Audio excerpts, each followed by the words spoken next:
John was a quiet man. He lived and worked alone on a small research outpost on planet X-17. Far from Earth, his job was to monitor space signals and test old machines. It was boring most days, but he didn't mind.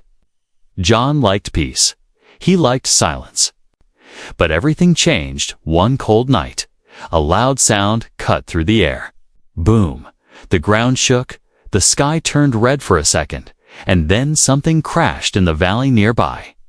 John grabbed his scanner and ran out of the base. His heart beat fast. He had never seen anything like that before. Smoke was rising from the valley. He moved carefully, step by step, when he reached the crash site. He saw a strange ship. It was smooth, silver, and shaped like a crescent moon. Half of it was broken, fire and sparks coming from the side. He pulled out his scanner. No signal, no ID, he whispered. This was not a human ship. It was alien. John looked around. There was no movement, no sounds except the fire. Then he heard a soft cry. He turned quickly. It came from inside the ship. He climbed in through a cracked door, careful not to fall. The inside was dark and smoky. He followed the sound. Then he saw her, an alien woman lying on the floor, hurt, bleeding, and breathing hard. Her skin was pale blue, and her eyes were glowing faintly. She was pregnant, very close to giving birth. She looked at him with fear and pain. Her hand reached out, weak and shaking. John froze. He had no orders for this. No rules could tell him what to do now, but his heart already knew. "I won't hurt you," he said softly. She didn't understand the words, but she understood. The tone. She blinked slowly and nodded. John took off his jacket and gently covered her. Then he carried her out of the ship, back toward his hidden crawler. Back at the base, he cleaned her wounds and gave her water. She was silent the whole time. Watching him with careful eyes, he tried to contact command, but the signal was jammed. He didn't know why, but he had a feeling the crash was no accident. Someone was looking for her, and they were close. Over the next 2 days, she started to recover slowly. She still didn't speak, but she pointed to her belly and then to the stars. John understood. She was not just a traveler. She was running from something, or someone. And the child, maybe children inside her, were important. Then something strange happened. John woke up one night with a burning feeling on his chest. He looked down and saw a glowing mark on his skin, right over his heart. It wasn't a burn. It was a symbol. The same shape he had seen on the alien ship. He ran to her room, and she was awake too, her eyes wide. She looked at the mark and nodded. She placed her hand over his heart again. This time, the mark glowed brighter. John felt a strange energy move through his body. "What did you do to me?" he asked, but she still said nothing. Only tears ran down her cheeks. Then she touched her belly and smiled weakly. John looked at her in confusion. Then he heard something behind him. The sensors on his base started flashing, red lights everywhere. An unknown ship had entered the atmosphere, fast and silent, whoever they were. They had not come to help. John's mind raced. He couldn't let them find her. She was in no shape to run or fight. Without waiting, he grabbed his bag, picked her up gently, and headed to the old tunnels under the valley long ago. He found an abandoned research station buried underground. No one used it anymore, and it was not on any map. It was the only place safe enough now as they moved through the cold tunnels. John felt more than fear. He felt a strange connection to this alien woman, like they had met before, in another life, or maybe it was something written in the stars. He didn't know what was coming. But he knew one thing. He had to protect her, no matter what, even if it meant war.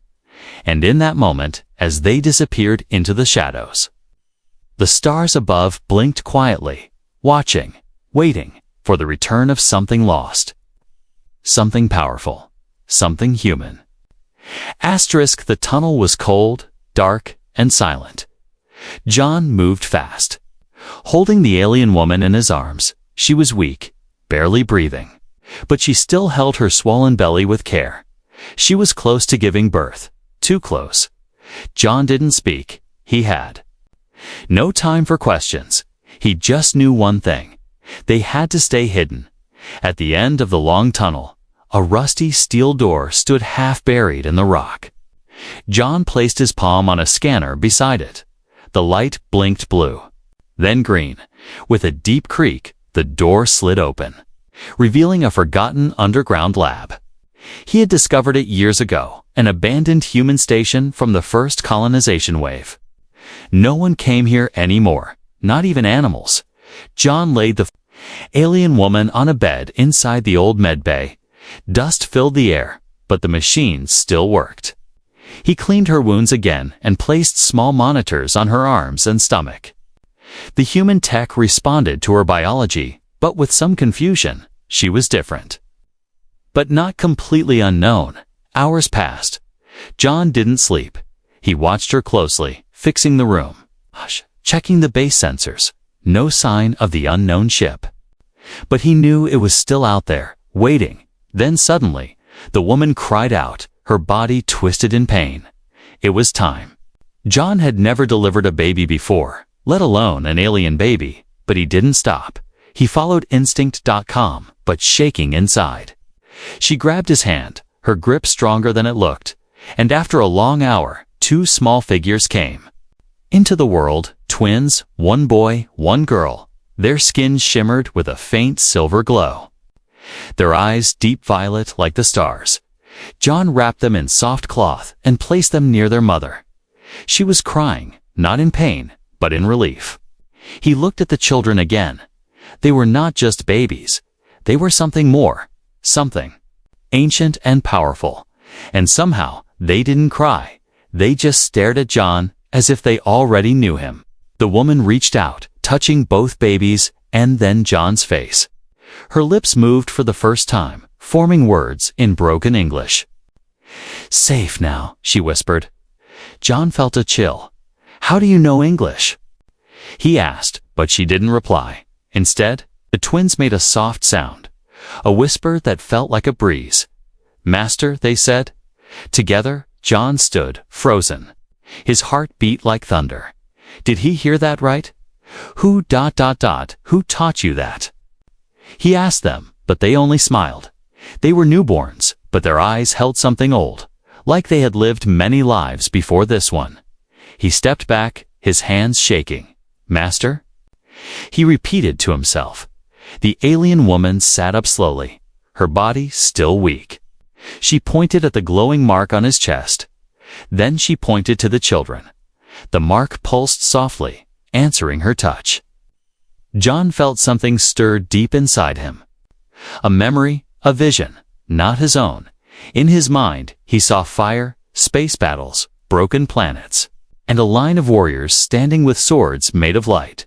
He saw one warrior who looked like him, standing beside the same alien woman, holding 2 children. Then it faded.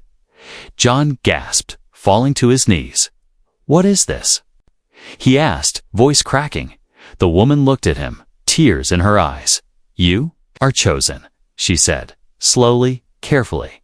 "Blood of the protector." John didn't understand it all, but deep down, he felt the truth. The twins were not just alien children. They were heirs, children of some great line. And he was not just a man. He was part of something much bigger. Suddenly, the lights flickered. John stood, alarmed. He rushed to the old console. Checking the sensors, a strange signal was getting closer. Not human, not natural. The same ship that caused the crash was still here, scanning the area. And it was only a few kilometers away. "We don't have much time," John whispered. He looked at the woman, then at the children. "I don't know why I'm part of this," he said, "but I'll protect them." She nodded slowly. She handed him a small crystal, glowing with blue energy. "Key," she said.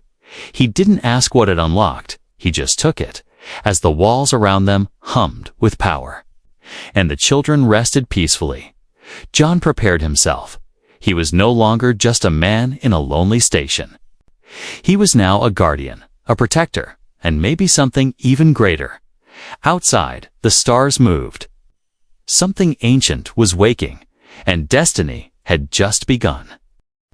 The air inside the old underground station had grown tense. John could feel it in his chest. Something was coming. The alien woman sat quietly, eyes closed. Holding her newborn twins, John watched the screen in front of him. A red dot blinked. Slowly, moving across the map, it was getting closer. He knew that dot was not human. The signal didn't match anything from Earth. Fast, silent, and hidden. A ship built for one thing only. Hunting. John tightened the grip on his old plasma rifle. It still worked, but it was no match for alien tech. He didn't know how they found them so quickly. Maybe the ship had a tracker. Maybe they traced the crystal she gave him. All he knew was this. They were being hunted. The alien woman opened her eyes. "Hunter," she said softly. John nodded. "I figured." She looked at her children. Then back at him. "Not stop, not speak, not mercy. Can we fight him?" John asked. Her face said everything. No, not yet. John had one option. Escape. But not through the tunnels. They were blocked now. Old rocks had shifted during the crash. He had to use the surface route. Dangerous but fast, and he had to do it with a wounded alien queen and 2 newborns. He quickly packed supplies, wrapped the babies in warm thermal blankets. They barely made a sound, as if they understood the danger. He helped the woman stand. She leaned on him, but stayed strong. She had the fire of a warrior in her. Even with pain in her bones, John opened the main hatch and looked up. The night sky was full of stars, but one of them moved, fast and silent, like a shadow sliding across space. "That's him," John said under his breath. The bounty hunter. He had seen images of bounty hunters in old galactic records. Cold, precise, built for the chase. Some were half machine. Others used ancient tech that twisted time and space. Whoever this one was, he wanted the woman and her children badly. They moved fast across the surface, climbing sharp rocks and sliding down icy hills. John knew the terrain, but the cold air still bit at his skin. Every few minutes, he looked up. The hunter ship was circling lower now. Searching suddenly. A bright blue beam scanned the area near them. John pulled the woman into a narrow cave. And pressed against the wall, the light passed over the rocks, just inches away. His heart beat like a war drum. Then silence. The beam faded. The ship moved on. They stayed in the cave for a while. The woman fed the twins with a glowing liquid from a small pouch. John sat at the entrance, his rifle in hand. He was tired, but he didn't rest. He couldn't. Then he saw footprints in the snow, not theirs. Fresh ones, boots, large and deep. They led straight toward the cave. John raised his weapon, eyes scanning the dark. A low humming filled the air. The hunter was near. The woman suddenly stood up. Holding the twins close, her eyes glowed brighter than before. She walked forward. "Past John," he whispered. "Wait, what are you doing?" She didn't answer. She placed the babies behind a stone. Then turned to face the entrance. Her body began to glow. Strange markings lit up along her arms and neck. The same symbols that had appeared on John's chest. She was activating something. A tall figure appeared at the mouth of the cave, wrapped in black armor, eyes like burning coals. The bounty hunter. He didn't speak. He just stepped forward, silent and deadly. John stepped beside the woman, rifle ready, but she held out her hand. "Not now," she said. Then she spoke a word in her language, powerful and ancient. The cave shook and the air shimmered. A shield of light surrounded the babies. Hiding them from view, the hunter fired a weapon. A beam of red light cut through the air. It hit the woman in the shoulder, but she stood firm. John shot back. but his weapon barely scratched the hunter's armor. The hunter raised a strange weapon, aiming at the babies. John didn't think he jumped between the hunter and the children. Just then, a blast of blue light came from behind him, the twins glowing with power. Eyes shining like stars, the energy hit the hunter, throwing him back out of the cave. Everything went silent. John looked back at the children. They were still glowing, their small hands raised. Then they blinked and fell asleep. The glow faded. John turned to the woman, who was now on the ground, her body weak, her eyes half closed. He kneeled beside her. "You knew they had power," he whispered. She nodded. "They, ... protect you. As you protect them." John looked out into the night. The hunter was gone for now, but he would return, stronger. John now understood this was not just a chase, it was a war. And the twins were the spark that would light it. He picked them up gently. "I won't let them take you," he said. He looked at the sky and whispered, "Come for us again, and I'll be ready." The cave was cold and quiet now. The babies slept peacefully, wrapped in warm cloth, their strange glow gone. The alien woman lay beside them, her body weak but alive. John sat near the entrance, rifle in hand, eyes wide open. Outside, the night sky had begun to change. Stars were moving, clouds shifting, and strange patterns formed above the mountains. Something ancient was waking. John stared at the sky, but his mind was far away. He kept thinking about what had just happened. The babies had saved them. Newborns, barely a day old. How could they have such power? And why did they call him Master?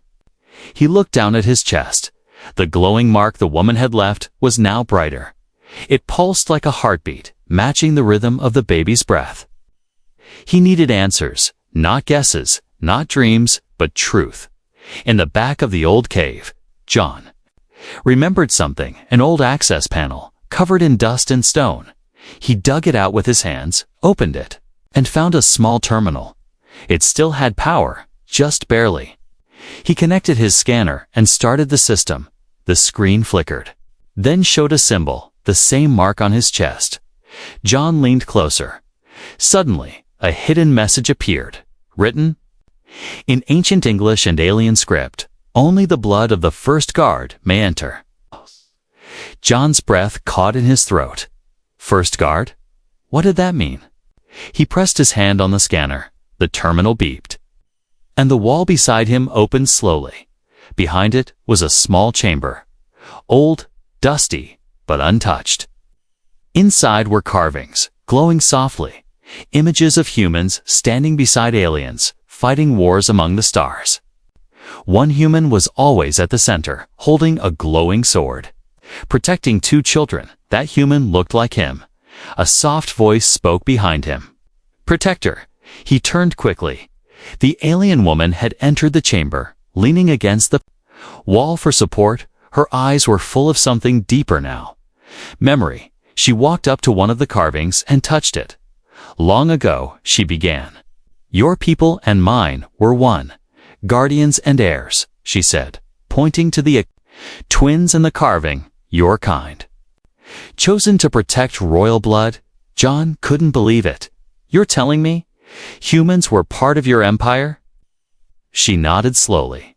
"Yes, Earth was not a forgotten planet. It was strong, proud, but one of your own. Betrayed us." John clenched his fists. "The bounty hunter?" "Yes," she whispered.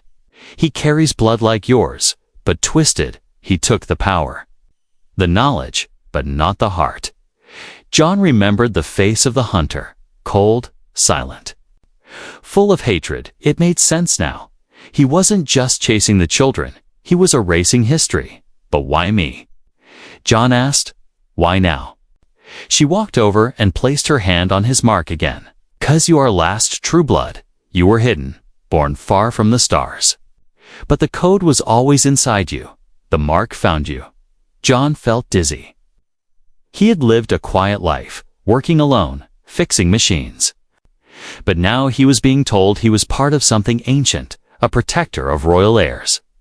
It felt like a dream, but too real to deny.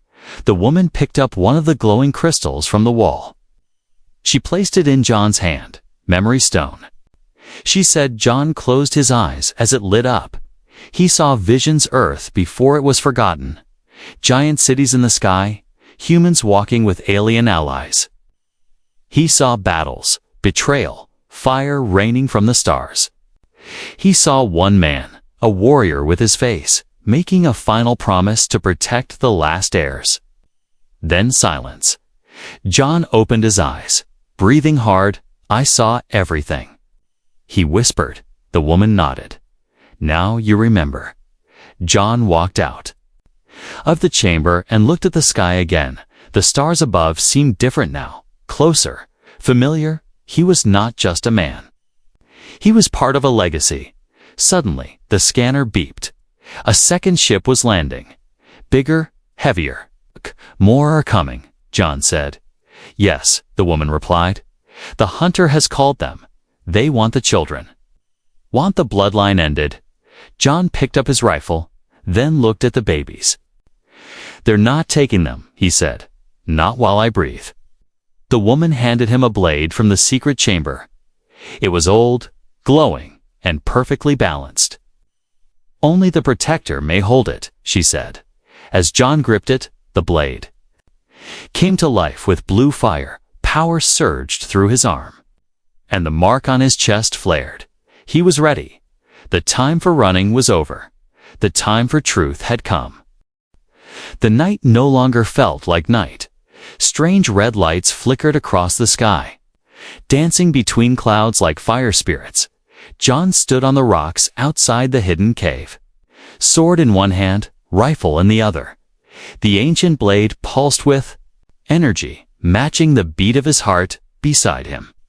The alien woman held her children close. Her skin looked pale, her eyes tired. But she stood with strength only a mother could carry. The twins were silent, yet glowing faintly. Sensing what was coming, in the distance, engines roared. A giant shadow passed above them, another alien ship, larger than before. It wasn't just the bounty hunter now. He had called for reinforcements, and they were here. 3 dark ships landed across the ridge, opening slowly like claws. Soldiers in black armor poured out, their weapons cold and smooth. Not machines, not men. Something in between. Hunters bred for war. John helped the alien woman into a nearby shelter. Hidden under the rocks. Stay inside, protect them, he said. She nodded and gave him the same memory crystal again. Remember who you are, she whispered. John stepped out as the first wave of enemy soldiers moved forward. They didn't speak, didn't shout. They moved like shadows, but John was ready. The blade in his hand lit up with bright blue fire. It hummed like a living thing, eager to strike. The first soldier charged. John swung. The blade cut through armor like paper. Another came, then another. He moved like he had done this before. Fast, clean, focused. Behind him, a blast of red light exploded, rocks flying in every direction. One of the ships had fired. John turned and raised his blade, the energy forming a shield. The blast hit. But he stood his ground. He was no longer just John, the repair tech. He was a protector. Reborn from ancient blood, every strike he made echoed with power. The soldiers fell one by one, but more came, endless like waves. Suddenly, the bounty hunter dropped from the sky, black armor gleaming, weapon crackling with dark energy. He landed. With a thud that shook the ground, John stepped forward, sword raised. The hunter looked at him without emotion. "You are the last," he said in a cold, mechanical voice. "Blood must end." John didn't reply. He ran toward the hunter, swinging the sword. They clashed, energy flashing with each hit. The hunter was fast, too fast. Too fast. But John had something more purpose. Every memory in the crystal flowed through. His veins, battles, sacrifice, love, honor. It gave him strength. But the hunter was ruthless. He struck John in the side, sending him flying. John rolled, coughed, stood again. The mark on his chest burned hotter. He gripped the sword tighter and charged once more. Their blades met again, sparks flying across the battlefield. The sky above shook as one of the enemy ships exploded. Something was happening in orbit. Far above, new signals appeared. Allied ships. Forgotten guardians of the old alliance. They had heard the beacon John triggered earlier. Help was coming. But on the ground, the fight was not over. The bounty hunter blasted the cave entrance. John screamed, "No," and dove in front of it, taking the hit. Smoke filled the air. Rocks fell from inside the shelter. A sudden burst of light broke through the dust. The twins stood at the entrance, hands glowing like stars. Their small voices echoed like thunder. "Stop," they said. The hunter froze for a moment, surprised. The children raised their hands together, a wave of energy pulsing from them. It struck the hunter hard, sending him flying back. Crashing into the rocks, John dropped to his knees, breathing heavily. The woman stepped out of the cave, holding the twins' hands. She looked at John. "They are ready," she said. "They have chosen." More ships were falling from the sky. Allies, warriors from forgotten galaxies. They had come not for war, but for the children, for the future. The hunter stood again, damaged, but not defeated. He looked at the sky, saw the new ships, and vanished in a blink of light. He had lost this battle, but he would return. John looked around the battlefield. Smoke, fire, silence. He had survived. The woman placed a hand on his shoulder. "You gave them hope again." The twins walked up to him, held his hands. One word left their mouths together. "Father." John didn't know what to say. He was not their father by blood, but maybe by fate. He smiled through his pain. The war had begun, but so had a new legend of the last protector and the two children who would change the stars. The smoke had not yet cleared. The air still carried the scent of burnt metal and scorched earth, but above the mountain ridge, something new glowed in the sky. Allied ships, silent giants with golden lights, hovered like angels over the battlefield. John stood in the center of the ruins, his clothes torn, his body bruised. The ancient sword was still warm in his hand. Beside him stood the alien woman, tall and calm despite her pain, and between them, the twins, silent, glowing, powerful. They had survived the hunter. But John knew it wasn't over. It was just the beginning. One of the golden ships descended, slow and careful. It opened without sound, and tall beings stepped out. They were not human, but they were not strangers either. Their armor shimmered like starlight. Their faces calm, ancient, noble. The leader stepped forward, his voice deep and smooth. "We felt the pulse of the bloodline," he said. His eyes studied the twins, then moved to John. "You are the protector." John hesitated. "I didn't choose this," he said. The man nodded. "No, but the blood did." The alien woman stepped forward. "These children carry the last spark of the royal line," she said, "and he has awakened the blade." The Starlight Warriors bowed slightly toward John. He felt strange. He was just a man born on a quiet planet, trained in machines, not war. But now, the galaxy looked at him as if he were someone greater. "You are more than soldier," the leader said. "You are the bridge." John looked at the twins, their small hands still holding on to his. They were watching him with deep, endless eyes. He felt calm. He felt ready. Then the sky cracked. A loud boom echoed across the valley. A black portal opened far above the clouds, spinning like a storm, and from it the hunter returned. His ship was larger now, stronger. Behind him came other ships, without light, shaped like claws. Dark banners flew from their sides. Marked with symbols of death and silence, the leader of the Starlight Warriors turned to John. "We must rise now," he said, "or everything will fall." John nodded and stepped forward. The sword in his hand glowed brighter than ever. He could feel the memories of past protectors flowing through him, each one whispering the same word. "Stand!" The Allied ships formed a circle in the sky, ready for battle on the ground. Warriors set up defenses, shields, and towers of light. The children walked to the center of the field and raised their hands. Energy flowed from them, forming a dome of protection over the valley. Then came the attack. The Dark Fleet opened fire. Beams of red and black shot through the clouds. Explosions lit up the sky like a broken sun. Allies fired back, golden light clashing with shadow. John ran to the front lines. He fought with blade and heart. Every movement felt like dance. Every enemy that fell brought him closer to the truth. He wasn't just defending to children. He was defending history, future, and something even deeper, the forgotten bond between species. The hunter landed again, this time with a roar. His armor had changed, darker, sharper. He looked at John and raised his weapon. "You fight for a broken bloodline," he said. John raised his sword. "I fight for what's still alive." They clashed again, protector and betrayer. Each hit sent waves of light across the battlefield. The ground cracked beneath them. Sky turned violet above them. Then the twins stepped closer. Their eyes glowing pure white now. They spoke with one voice.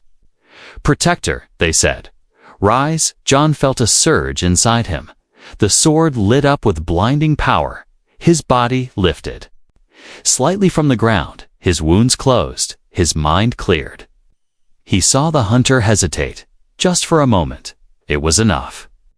John struck with a light that cut through shadow. The hunter screamed as his weapon shattered. His armor broke. He dropped to one knee. Defeated, but not destroyed, John stood over him. But he didn't kill him. "Go," John said. "And remember what mercy feels like." The hunter looked up, broken, confused. He vanished in a blink of dark smoke. The battlefield fell silent. The portal above closed. The Dark Fleet had fallen back.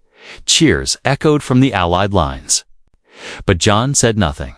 He walked back to the twins, who smiled and placed their hands on his face. "Master," they said, "thank you." The alien woman stepped forward, tears in her eyes. "You are not just protector now," she said. "You are legend." John looked at the stars above. He felt them calling, not with fear, but with purpose. The rise of the protector had begun, and the galaxy would never be the same. The battlefield was quiet. Ash floated in the air, like gray snow. Lights from the Allied ships dimmed slowly. One by one, they landed across the ridge, warriors stepping out, heads bowed in respect. John stood in the middle, breathing heavy. His armor cracked, his arms stained with dirt and blood, but his sword still glowed. The ancient fire within it had not faded. Beside him stood the twins, holding each other's hands. Their eyes were calm, but deep inside, a storm was forming. They were not just children anymore. They were heirs to a destiny far beyond any single world. The alien woman walked up to them, her steps slow. She had given everything to protect them. Now, the burden was shifting to the man who had stood beside them since the beginning. She placed a hand on John's shoulder. "You are their guide." "Now," she said. Her voice trembled. John looked into her eyes, and for the first time, he saw fear. Not fear of death, but fear of goodbye. The Allied leader stepped forward. "The galaxy has seen your light," he said to John. "The protector has returned." He raised a glowing crystal into the air. A beam shot into the sky. Far above, a hidden satellite responded, lighting up old symbols across nearby moons. Messages were being sent, across galaxies, across time. The ancient order was being restored, but not all was peaceful. The bounty hunter had vanished. But he was not dead. Somewhere in the dark corners of the galaxy, he waited. Hurt, yes, but patient and full of rage. John knew the battle was won. But the war, the real war, had just begun in the days that followed. Allies rebuilt what was broken. The ruined mountains were cleared. New watchtowers were raised. More protectors began to awaken across forgotten worlds. Some were human, others were not, but they were all part of the same legacy. John trained each day with the sword. The blade now listened to his thoughts. He could feel its history. The hands of all the protectors before him, they spoke too. Him in silence taught him what strength really meant. The twins grew quickly. In just weeks, they could walk, speak, and control their powers better than anyone expected. They were wise beyond their age. Sometimes John caught them staring at the stars, as if hearing voices he couldn't. They had dreams filled with visions of cities in the sky, of peace and war, of thrones and ruins. One night, as the stars burned bright above, the twins stood before John. "We're ready," the boy said. "For what?" John asked to return. The girl answered, "To the home we never knew." The alien woman stepped forward, her body weaker now. She had given much of her life force to protect the children. Her time was short. She touched John's face gently. "You must take them to the Hall of Origins," she said. "There. The galaxy will see them for what they truly are." John nodded slowly. His journey was not over. A new chapter was calling, one with more risk, but also more truth. A large ship was prepared, old, sacred, and built from both human and alien technology. John stepped aboard with the twins, the woman, and a few trusted guardians. As the engines warmed, the twins stood on the bridge, looking out into the stars. "Do you think they'll accept us?" The boy asked. "They don't have to," John said, walking beside them. "They'll follow you. Because you lead with light." The ship lifted off. Rising through clouds, past the moons, John looked down one last time at the planet where everything began. The crash, the chase, the fight, the choice. He had been alone, forgotten. Now he was part of something eternal. The woman sat near the back of the ship, her breathing slow. She closed her eyes. "Thank you," she whispered. To no one and to everyone, she had completed her duty. She had passed the future into trusted hands. The ship entered hyperlight. Stars stretched into lines, time folded, and across the galaxy, systems once silent began to stir. Beacons blinked, old codes unlocked. The heirs had returned, and with them, the master, not by blood, but by choice, not by force, but by heart. John stood tall, his blade at his side. The twins sat in the command seats, and all around them, the galaxy listened. The protector had risen, the children had awakened. And the stars were ready.